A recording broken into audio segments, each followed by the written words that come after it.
Hello and welcome to the Shiny Things. If you clicked on this video, my guess is that you are deciding which out of these two Rolex GMT Master 2 homages is better. Well, in this video we will go through the key features of these Parnis and Pagani GMT watches, and my verdict may not be what you would expect. And we're starting right now.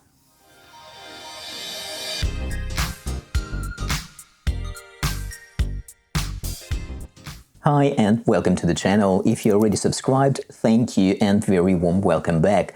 And if you're new here, please make sure to hit the subscribe button. It does help us to bring you more reviews. Also, the links where you can find the watches in this video are in the description box below. There will be no scoring card today here. Both watches have their strong and weak points, which might appeal to some and not so much to others. But I will share my thoughts about each category and what I like and what I wasn't particularly impressed about. I know watches are important and we will get there in a moment, but first let's have a quick look at how they are packaged. This is after all the first impression you get about the brand and the watch. Here is probably already familiar Pagani design packaging, and here is the Parnis one. Yes, Parnis is that supplier that will most likely send you the watch in a bubble wrap. Truth be told, it is very shock absorbent. And I received some really delicate Parnis watches shipped to me without any issues. However, if you are considering this as a present, the bubble wrap stuck together with some scotch tape might not be ideal. And while we're talking about the boxes, big thank you to all the viewers who shared the experience with the shipment for Pagani GMT from Czech Republic. And it looks like shipment from Czech Republic to European destinations can take 5 days or less. So here again, in my view, Pagani has an upper hand for customers in Europe, at least. Parnis GMT watch is on average $10 to $15 cheaper than Pagani design one. Currently you can find Parnis even from the official Parnis AliExpress store with all the discounts applied for about $80 US. Or if you're okay to buy from the third-party sellers on AliExpress, you can find even better deals. As for Pagani GMT, the current price is around $95. With all kinds of coupons and vouchers, you could possibly knock off $5 or so from that price, but it will be difficult to match the Parnis one. Well, at least at the time of making this video. It could change in the future and Pagani might drop their price or Parnis might rise theirs. I guess we will have to watch the space. And now, finally, let's look at the actual watches.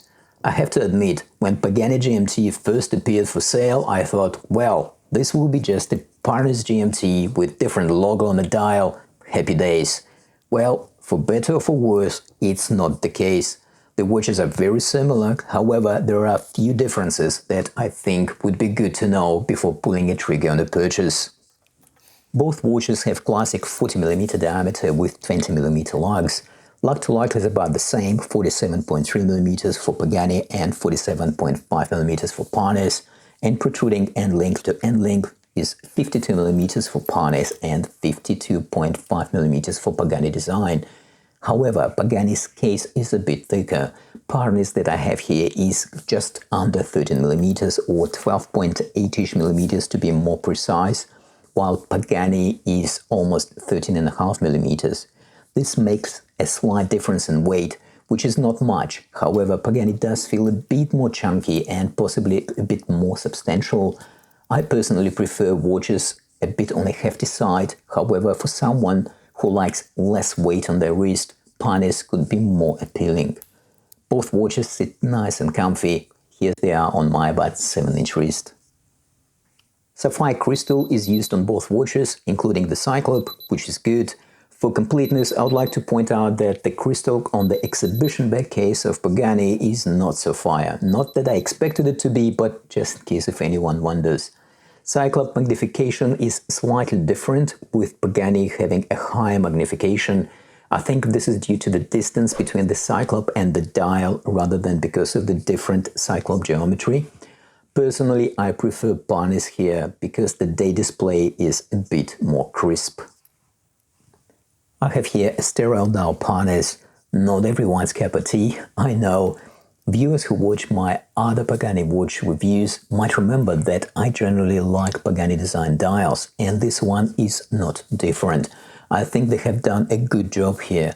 So for me, Pagani definitely comes out on top. Also, I think it is worth mentioning that in my review video of this watch, I talk about a small issue with the date window being slightly misaligned. So far, one viewer commented that they've got a Pepsi and a Batman Pagani GMT watch and both date windows are well aligned. So I guess this date window issue is just my luck.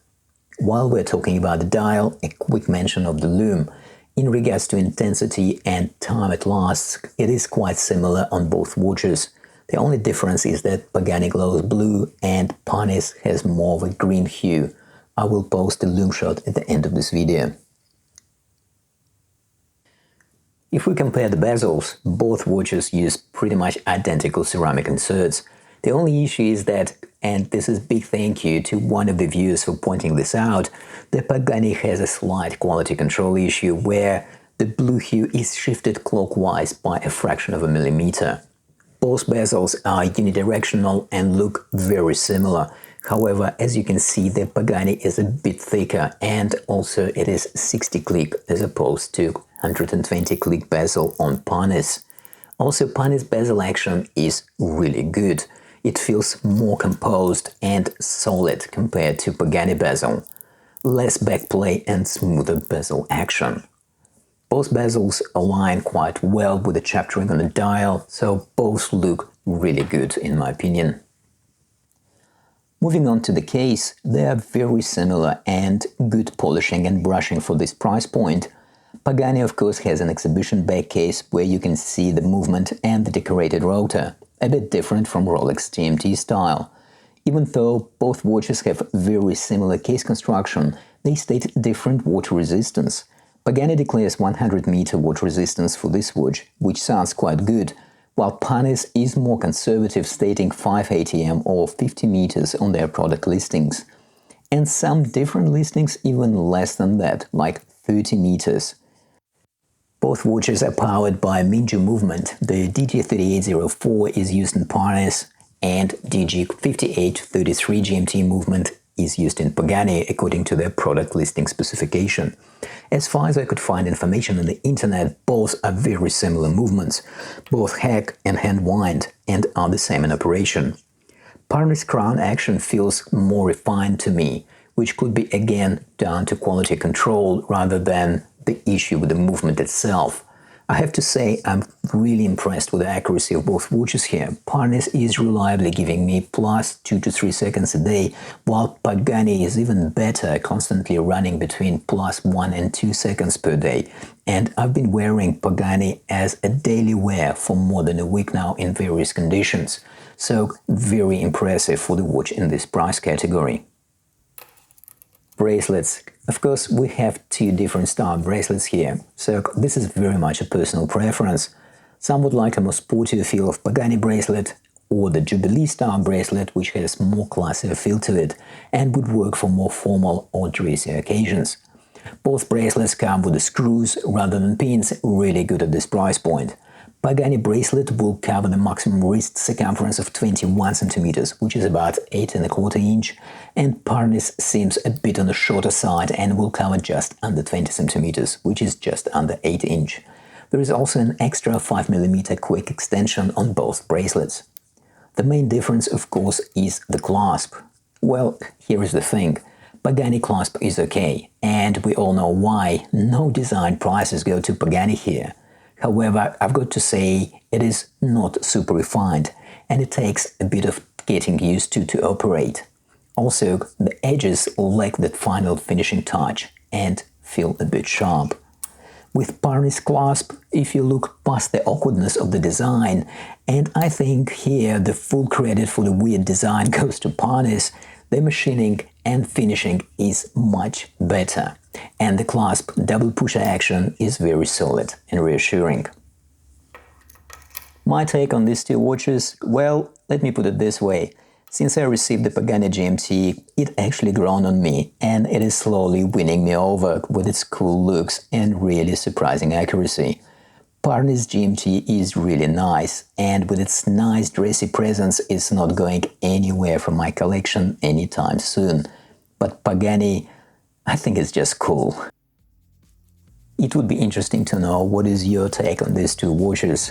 Please let us know in the comments what would be your reasons for choosing either one of them.